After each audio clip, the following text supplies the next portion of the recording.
अरे कि भुलैलू बक्सर बाजरिया में हम खोजत खोजत चल गई नी पटना बाजार में। अरे कि भुलैलू बक्सर बाजरिया में हम खोजत खोजत चल गई नी पटना बाजार में। आज अंकितवा हमारा के आके बतौलस। अरे कि अंकितवा हमारा के आके बतौलस भौजी त मिलल रहली सासाराम बाजार में।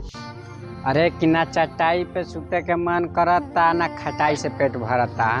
अरे कि ना चटाई पे सुते के मन करता ना खटाई से पेट भरता। आजकल के लइकन के अरे कि आजकल के लइकन के मोहब्बत से ही पेट भर जाता। अरे कि मोहब्बत तो बाजार में बेचाता, बस ओकर तो है टाइम टेबल जाने के पड़ी। अरे कि मोहब्बत तो बाजार में बेचाता, बस ओकर तो है टाइम टेबल जाने के पड़ी। आ ज़्यादा जल्दी में बारह अरे कि ज़्यादा जल्दी में बारह तो कुछ एक्स्ट्रा पैसा तोहके देवे के पड़ी। अरे कि तोरा के ना देखम तो हम पागल हो जाइब। अरे कि तोरा के हम ना देखब तो हम पागल हो जाइब। अरे कि हमार बतिया के हल्का में मतलब अरे कि हमार बतिया के हल्का में मतलब तय करे जब चीर के तोहके देखा देब।